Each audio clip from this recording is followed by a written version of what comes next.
Finally movie দেখতে গেলাম।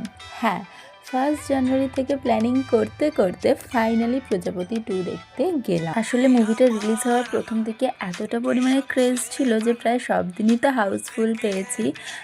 মানে টিকিট সেভাবে পাইনি, আবার হয়তো হয়েছে এমন যে কখনো টিকিট পেয়েছি কিন্তু যাওয়ার টাইম পাইনি। এই দিনও আমাদের কোনো প্রি প্ল্যানিং ছিল না। 7:30টার সময় শো ছিল আর আমরা টিকিট বুক করেছিলাম 7টার সময়। যদিও প্রজাপতির ফার্স্ট পার্টটা আমার দেখা হয়নি, কিন্তু সেকেন্ড পার্টটা আমার দেখার ভীষণ ইচ্ছে ছিল, আর ট্রেলারগুলো দেখার পর থেকে তো আরোই। কিন্তু মুভিটা রিলিজ হওয়ার এতদিন পরেও যখন সুযোগ হচ্ছিল না, আমি তো পুরো হাল ছেড়েই দিয়েছিলাম। কিন্তু ওই যে কথায় আছে না, अगर किसी चीज़ को दिल से चाहो तो पूरे कायनात उससे तुम्हें मिलाने की कोशिश में लग जाती है। আসলেই তাই। তো হলো বকবক, এবারে আসি মুভির রিভিউতে। এক কথায় অসাধারণ, অনবদ্য, অসম্ভব ভালো। এখন তো ফ্যামিলির সাথে একসাথে বসে মুভি দেখার চল প্রায় উঠেই গেছে।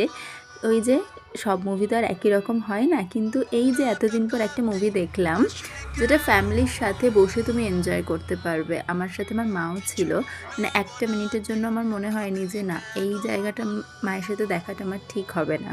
ওইটা থেকে না অনেক কিছু জানার আছে, অনেক কিছু বোঝার আছে, যে আমাদের লাইফে তো আপ ডাউন হতেই থাকে, কিন্তু যখন ডাউন হয়ে যাবে তখন কিন্তু একমাত্র কাছের মানুষরা আর ফ্যামিলি ছাড়া ওপরে উঠতে তোমাকে কেউ সাহায্য করবে না। মুভি দেখতে গিয়ে তোমার পেটে খিদে থাকুক চাই না থাকুক, ব্রেক টাইমে একটা খাবার তো তোমার হাতে থাকা মাস্ট।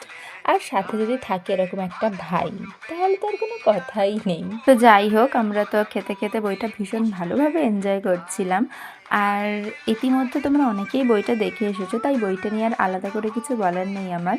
এমনিও দেবদার যখনই কোনো মুভি আমি দেখতে গেছি রিসেন্ট, প্রত্যেকটা মুভিতে আমি তো কান্নাকাটি করে তারপরেই বাড়ি ফিরেছি, কিন্তু এইবারে আমার মাকে দেখলাম। আসলে বইটা এতটাই ইমোশনাল, মানে চোখের জল ধরে রাখা যাওয়ার নয়।